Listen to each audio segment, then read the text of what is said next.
Well, if you look at the tablets again, they talk about this war, right? And this war that occurred, there's a lot of wars, obviously, but this one particular war, it seems like the same one that damaged the area or the region of the Giza Plateau, also Mohenjo-Daro in the Indus Valley up there by Pakistan.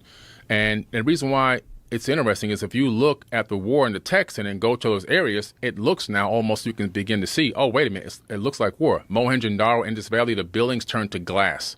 The sand turned to glass, and the bodies are still laying in the street right now today, holding hands, never been scavenged by animals.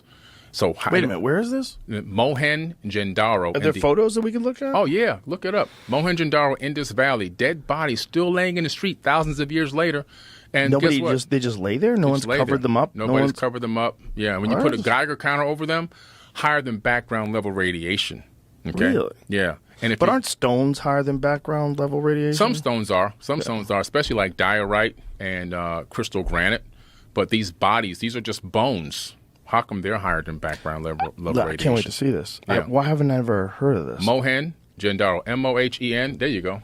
Whoa. Yeah. This is evidence of a nuclear war or nuclear type of war. Go back to the other, that one there. That one's insane. Yeah. There's bodies that are sitting on the edge of steps next to their own buildings that they lived in. The building is turned to glass. That's 3,000 plus degree temperature weapons fire. So there's a bunch of people that seem to die all at once, just scattered around? Yeah. Now, what's the conventional explanation for how these people died? They have no idea. They have zero idea. The only thing that was just a couple, Jamie. Go to the other, just the Mohenjo-Daro mythical massacre. Yeah. So did they think it's a massacre?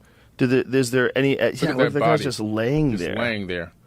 And that building, those stones are vitrified, which means 3,000 plus degree temperature. Oh shit! What could have caused that level of temperature? An energetic release. Well, it could have been a low atmosphere asteroid.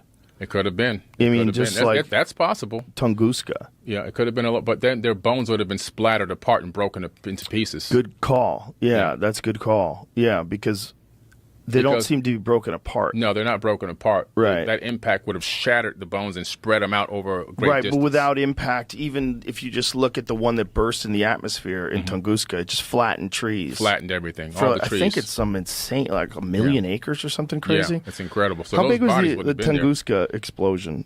That one's, so those bodies would be toast because the trees were ripped apart. The buildings would have been flattened. The legs would have flown off. Right. There's no way they would just be laying there like that. Exactly. That's interesting. And they don't seem to be like chopped up. No. Did they have any evidence of stab wounds or anything on them?